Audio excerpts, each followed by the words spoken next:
What's up, besties? It's your girl Sheridan, and I'm back with yet another video.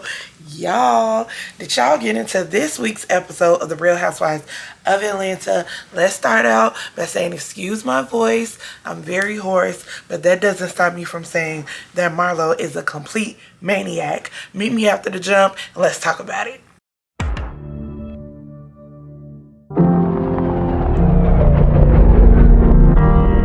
Mayday.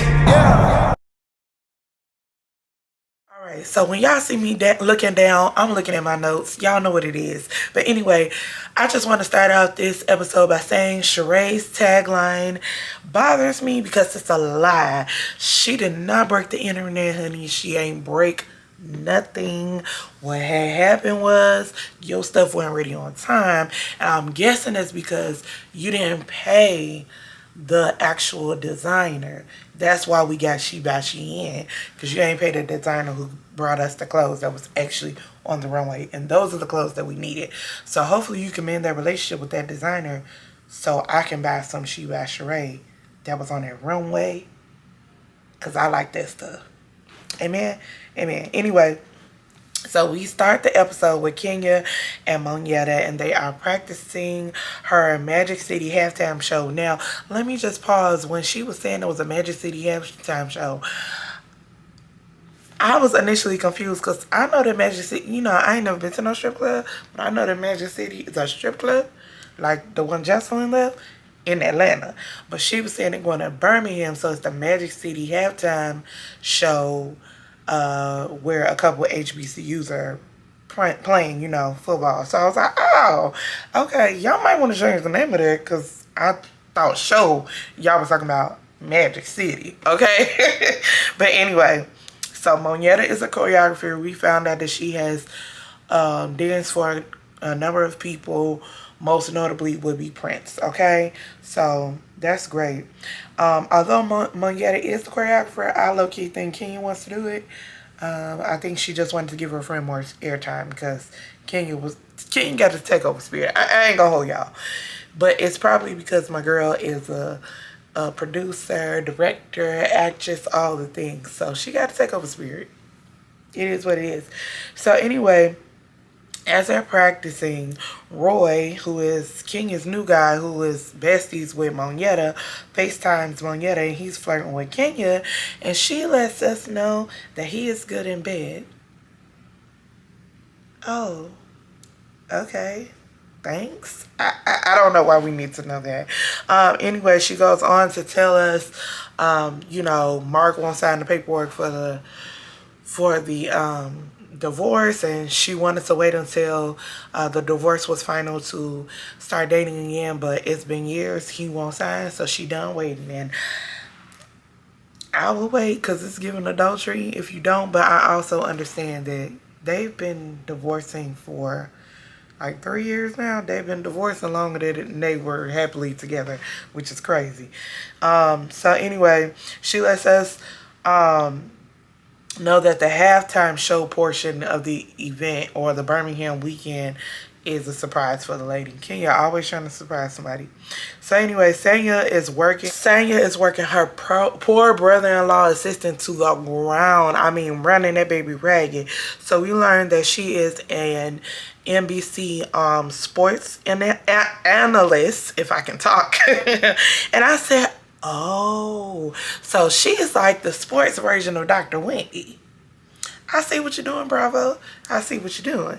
So anyway, Sanya lets her mom and sister know that Ross is ready for it to just be the Rosses in the house. And the sister is offended. She says in her confessional that the family living together basically enables Ross and Sanya to live free while they care for her life and her child, basically. And I said, I get the sister's offense, especially when like back in the day with Sanya's old show, her family been living together. So this, I'm sure it's weird to break that. And then for her to break it to her on camera and all this other stuff, yeah, I'm sure it's an adjustment. for her. And I'm sure that there are people who are like, y'all need to live separately. Y'all not a part of their culture. Y'all not a part of their lives. Their whole existence has been built around Sonya being a track star. And so while that worked for a long season, it is hard to break that. Like, y'all, some people who have been talking about this show to me sound insensitive. Like, if people have built their whole existence around your life, your career, your goals, your ambition, yes, it is going to be hard to break away from that because their life has been your life. Like, what are the sister's dreams? Did she want to be a hairstylist, or did she become a hairstylist because that's what Sanya needed? So, anyway, she goes on to tell us that Sanya is not selfish, but she is self-centered. And I think in order to be a high achieving individual, there is a level of self-centeredness that you must have. And so I absolutely can see her being self-centered, and not in a negative way or not even on purpose. But your life is the center of y'all whole family universe. And while that benefits them on one hand, on the other hand, I can see how it could be annoying and how somebody could want their life back. So, yeah.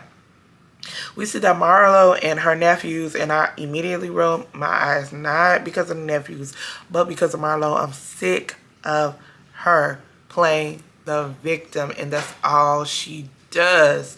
But we'll talk about that more later. So we see Marlo and her nephews, they're getting ready for her annual Halloween photo shoot. Marlo tells her sister Crystal, who comes, and child, I thought Crystal ain't had no teeth like their mama, but she does have teeth. It's just the way she speaks. Anyway, Marlo tells her sister that she wants her record expunged because she wants to be able to bear arms ever since her house was broken into last year. And so she lets us know that she is tired of the ladies bringing up her criminal past. And Marlo, you're such a hypocrite. So it's not okay to bring up your past, but you literally came on this show bringing up people's past. Like, any chance you get, you're calling Candy community P, or a hoe and all these other things. That's you. But your past is somehow not okay to bring up. Girl, good night. Girl, good night.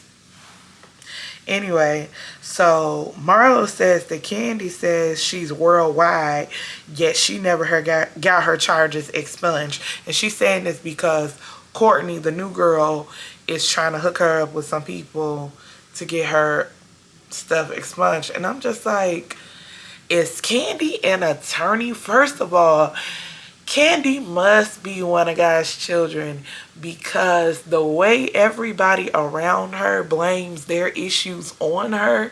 I said, not Candy, not Marlo and Latasha Scott. Like, everything y'all that goes wrong in y'all life, y'all blame Candy, and that is weird. Hey besties, editing Sheridan here, and I just want to add this. Marlo and Courtney continue to talk about the shooting that happened at OLG as if Candy and Todd shot somebody. Marlo says, why are these shootings keep happening at OLG? I don't know, but let's find out. Courtney opens her mouth to say, basically, maybe she's developing a culture for this to happen. You guys continue to do this anti-black stuff, and it's rubbing me the wrong way. Shooting and black people are not synonymous. However, when you act like the culture is inherently violent, you keep talking about ghetto people and so on and so forth as if they are inherently violent, and therefore they, Candy is fostering this ghetto culture. So this girl, new Courtney girl, is literally on here as a crisis manager and PR person against Candy, and it's sounding more and more anti-black every week, and that is really bothering me. Y'all are on Bravo, a network that is also known for its discriminatory behavior, and y'all are aiding the white people in discriminating and being prejudiced towards us. What do y'all think about that? Y'all tell me down below in the comments. It's very weird to me, and I really needed to stop with this. You know, y'all can talk about there was a shooting at OLG without bringing in the culture and black people and ghetto and all of that. It's very disgusting. It sounds like self-hate to me. And keep the main thing the main thing. There was a shooting at OLG. They have already acknowledged it. It was already on the news. It has now been on this show. What more do y'all want to say about it? It's not that people can't say anything negative about Candy's business. You can, but the shooting was not her business. It just happened at her business. What more does she need to say? So anyway, Sheree goes to OBGYN. We learned that she has fibroids. And honestly, had they not showed us the ultrasound, I wouldn't have believed her. I would have thought it was a storyline because this Martell situation got me questioning everything concerning Sheree. Anyway, Sanya. Oh, wait. Let me go back to Sheree. So the doctor tells Sheree that she has a few options. One of them is shrinking her fibroids. And Sheree is saying, I don't want to have major surgery because I don't have time to sit around and do nothing. I have She by Sheree, da da da da. So I want us as people to stop saying stupid stuff like this. I don't have time for downtime. When it comes to your health, make the time. When it comes to your health, that's before your business. That's before your friendships and all that. Your health gotta come first. And that is something that today, like, I feel like God has been on me about getting my weight loss journey back together. So for those of y'all who have been following me, I was on a weight loss journey. I fell off so hard, y'all, around about February or March, and we are in May now, and I have not gotten back on the horse. And I feel like God has been warning me and warning me and warning me about getting myself back together. And I was going to start in June, but I'm just going to start ASAP, like now, because when I tell y'all, it's been people checking out of here that I know, that I love, and not saying that it's health related, but them leaving has just been pushing on me to get myself together. Like, I don't want nobody picking out no casket for me because of not making good choices. You know what I'm saying? And so I just want to say for all of us, like, we take so much care in how we look. We need to take more care in how we feel and how we actually are. So I'm done saying stupid stuff like, oh, I don't have time for this, I don't have time for that. Baby, while I got time, I'm going to do what I need to do. I'm going to feel as good as I need to feel and all that good stuff. So that was personal, but this is called Life with Sheridan, so I'm telling y'all about my life as well. And so anyway,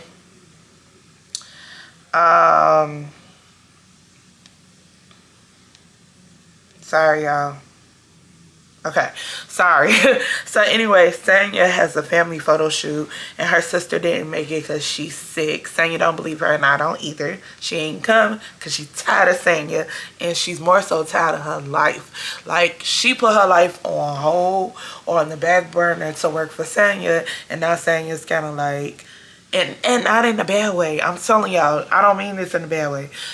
Everybody put everything on hold for Sanya's dreams, and now Sanya's like, okay, I'm ready for it to be me and my husband now, which is great. But it also can be jarring. It also can be jarring. So her feelings are hurt, and she's not wrong for having her feelings. I know people are going to be going in on her, but change sometimes is uncomfortable. So anyway, Sanya also tells us that Tyrell, her assistant brother-in-law, is no longer her assistant. He has unassisted himself, okay? And I don't blame him because Sanya had a long list of things she needed that man to do. And I was like, I would have been quick. I'm sorry. No, I probably wouldn't have. I was a good assistant when I was an assistant. Anyway, so the first day of the Birmingham trip, the ladies are arriving late to Sheree's house, which is the pickup spot. Everybody's going but Drew, who got the flu, and Candy.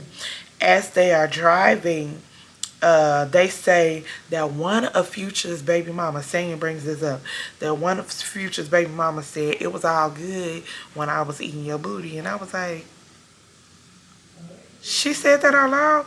Like, what really be wrong with y'all? Y'all be oversharing. It's oversharing. And so everybody talking about whether they've done it or not, whether they want it or not, whatever. And Sheree says to Kenya, so how was it when you did it? And I said, oh, what? And Kenya said that she did that in her 20s, as in the 90s. And I said, I didn't even know that they was doing it in the 90s until Faith Evans told us that she did that to Big. And I'm still disgusted by that. So in the 90s, y'all was just out here wilding. Like, between Kenya and Faith, I am done. Don't tell me nothing else. And also, dear future husband, absolutely not. Don't even think to ask me. I'm like, Sanya, if you tooted up in my face, like, you're... No. Absolutely not. All right, so they learn, they go to a dance class that Kenya has orchestrated for them. The ladies learn how to do major at dancing. Marlo, I'm sorry, not Marlo, Monyetta and Kenya judge the buck off between the ladies. And Marlo is literally complaining the whole time. Like, my question is to you, Marlo, girl, why you come? You should have just did a and caught the flu like Drew. Because why you come? You don't like Kenya for no reason. Just why did you come? So they say they judged the competition. They say that Sheree won, and I was confused because Sheree ain't know none of the steps, okay? So anyway, they go to eat, and the ladies are rehashing the last event. And Marlo is cutting Kenya off as Kenya is letting everybody know that Drew and Marlo had words. And of course, Marlo's upset because she felt like you weren't even there.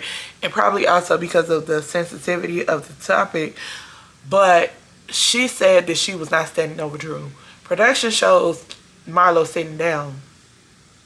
Production, please stop fanning in our faces. You already showed us when Marlo comes over to Drew and she's like, my nephew's dead. Like, she was, the camera shot her, Drew, dead. So, like, that's probably what she was talking about when she said she was aggressive.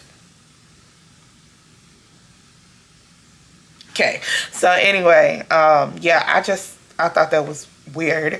And so Kenya was just basically like, you don't have to be rude and cut me off. And Marlo is saying, who are you that I shouldn't cut you off? A person, Negro? Like, a person. Like, something. Marlo's elevator does not go up to the top floor. Kenya ain't really do nothing to her this time.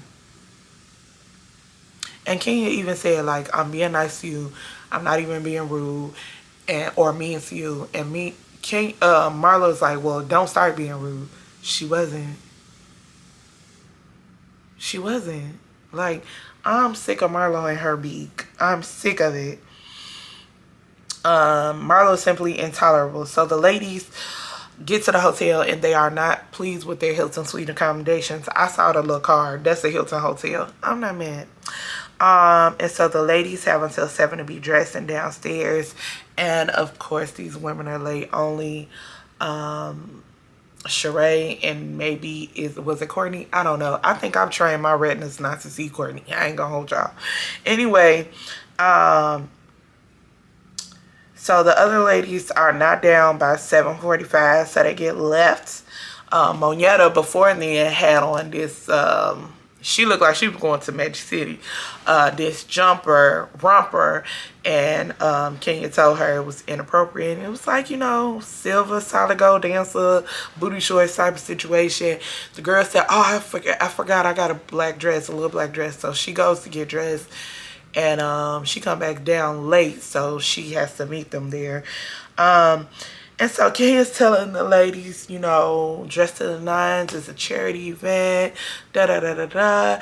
And when they arrive, Kenya had told them to dress to the nines, but everybody else that was there was dressed to the sixes. It was not giving It was not giving charity event. It was giving everyday look. It was giving a hot mess. Very regular. People make the world go round. Up the street. Lounge type vibe. And so when Marlo and Sonya arrive, Marlo decides to get a bottle and little sparkler things to signify the fact that they have arrived, make an announcement or whatever. And she was like, this is how we do it. And I'm just like, this is not Kenya's event. She's here for work.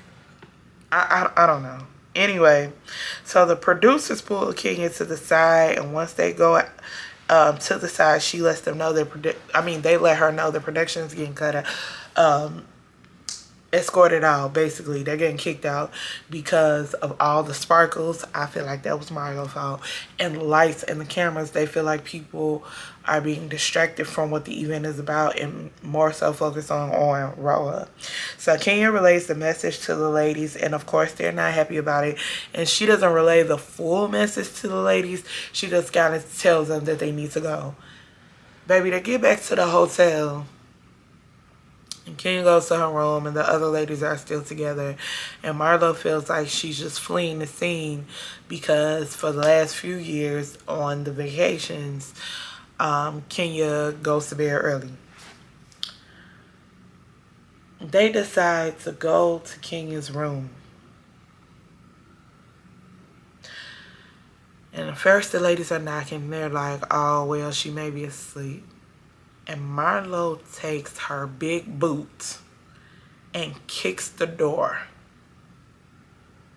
and is banging on the door. That doggone Kenya summer more, cause Marlo gonna say it's no longer summer, it's winter. Girl, shut up with your eyeshadow. Just shut up. Anyway, Kenya opened that door and peeked her head out, cause it's cause she ain't had no clothes on. Are you MFing? Who is that behind my MFing door? I said, oh, yes, cuss her out, Summer. Cuss her out. And that is where the episode ended. So y'all comment down below, like, share, comment, subscribe to my channel. Comment down below, tell me whose side of y'all on Kenya's side or y'all on Marlo's side. All right, thank y'all so much for watching. Love you, besties. Mayday, mayday. Yeah.